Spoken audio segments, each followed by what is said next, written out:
Ready to make 2025 your year for finally nailing those language goals. Yeah. We're going on a deep dive into the science behind language acquisition today. Ooh, fun. And I'm really excited about this one. Me too. Especially as we think about setting everyone up for success in the new year. Yeah. So we're going to be looking at some really cool research. Cool. And we're going to pay special attention to the work of Stephen Krashen. Yes. And you know what? What? We're also going to see how tools like LangMagic can make learning a language easier. And more fun. Yeah, exactly. More fun. Yeah. So one of the most interesting things I've learned from Krashen is that there's a difference between learning a language and acquiring it.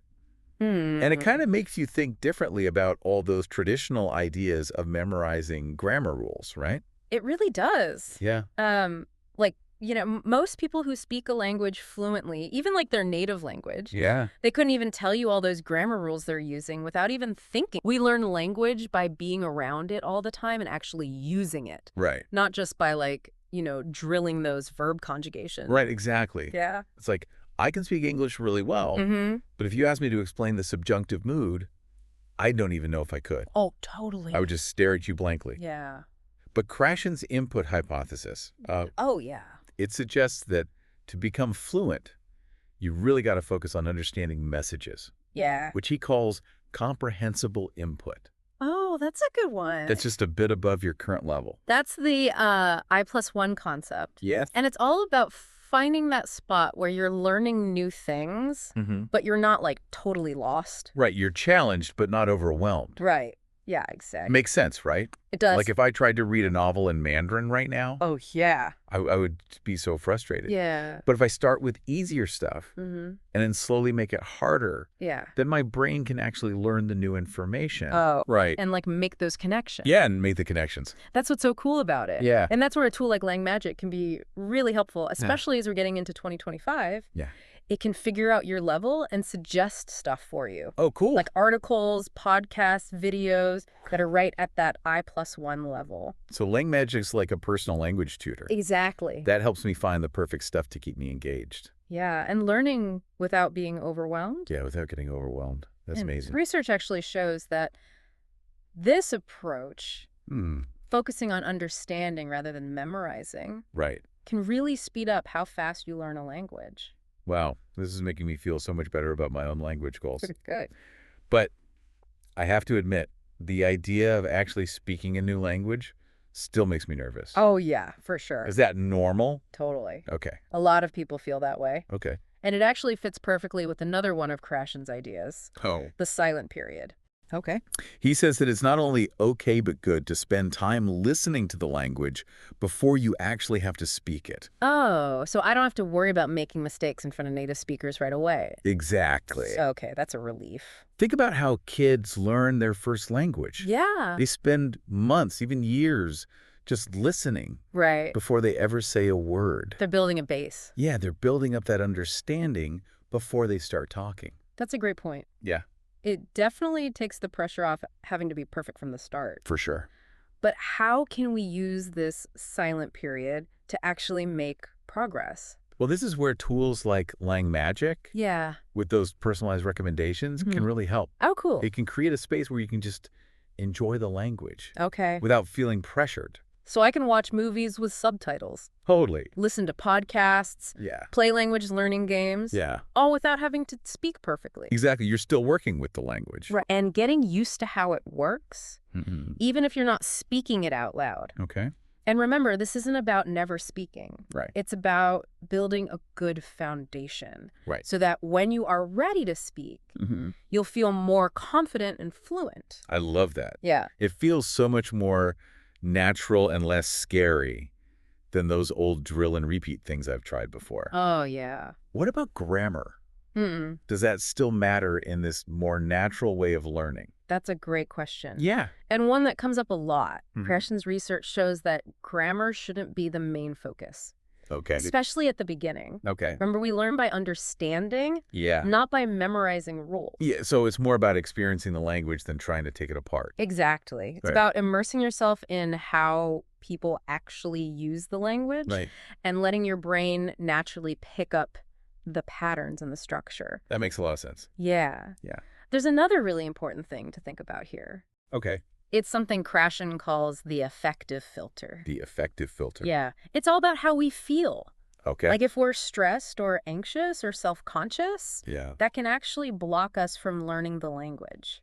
So if I'm nervous about making mistakes, my brain's not going to soak up the language as well. Exactly. Even if I'm trying to learn. It's like a wall goes up, and it stops the input from getting to the parts of the brain that process language. I can see that. Yeah. I know when I've tried language classes before, I was always so afraid of messing up in front of everyone. Yeah. And it really held me back. It's really common, and it shows why it's so important to make learning fun and enjoyable. Okay. When we're relaxed and having a good time, that affective filter goes down, and our brains can learn better. So ditch the boring classroom and just enjoy learning, right? Exactly. But how do we actually use all this to reach our language goals in 2025? It's all about setting ourselves up for success. First, I would say set realistic goals. Okay. It's better to start small and keep going Yeah. than to try to become fluent in a month and then give up. I'm definitely guilty of that. I think we all are. Yeah, setting those big goals and then getting discouraged when I don't see results right away. Right. So maybe instead of trying to read War and Peace in Russian by February, maybe start with a children's book.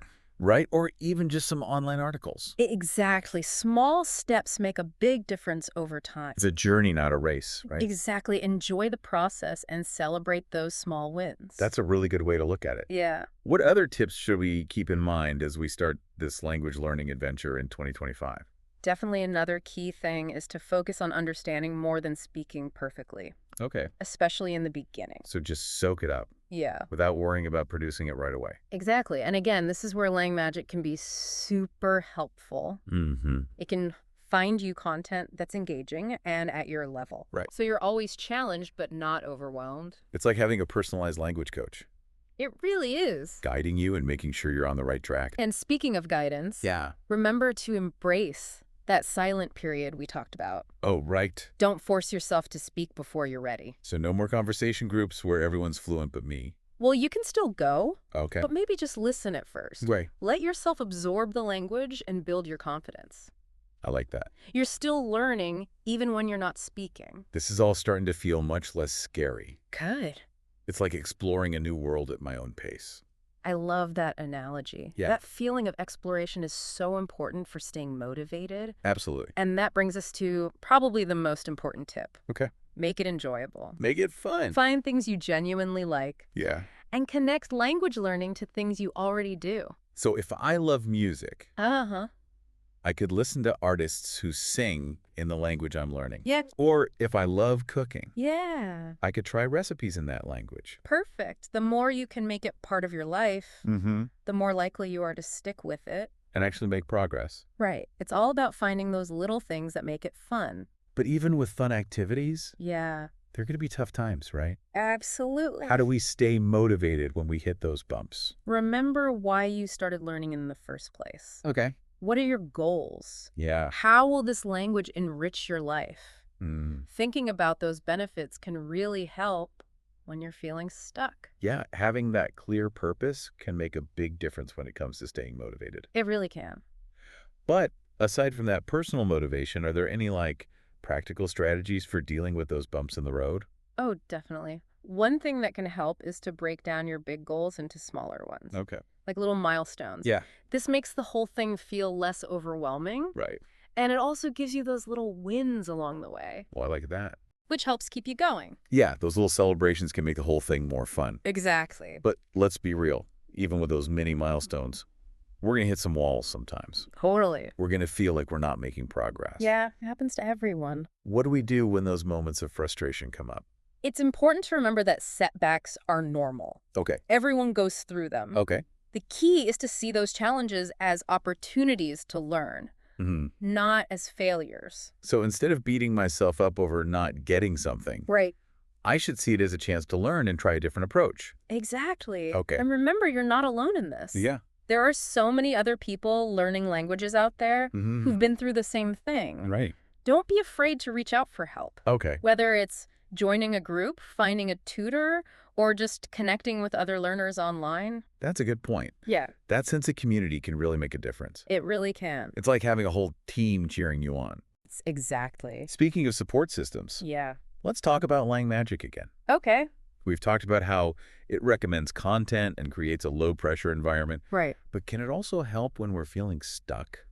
Absolutely. LangMagic is more than just a content provider. Okay. It's got features like progress tracking, Mm-hmm. personalized feedback, Oh, cool. and even access to language experts Wow. who can answer your questions and give you guidance. So it's like having a virtual language tutor It really is. available whenever you need it. Exactly. That's amazing. Yeah. It sounds like LangMagic could be a game changer for anyone setting language goals for 2025. I think so too. Well, I'm feeling really inspired now Me too. to tackle my own language goals in 2025. Good. And it sounds like with the right mindset, strategies, and tools like LangMagic, achieving those goals is totally possible. It is. Language learning is a journey, not a race. Yeah.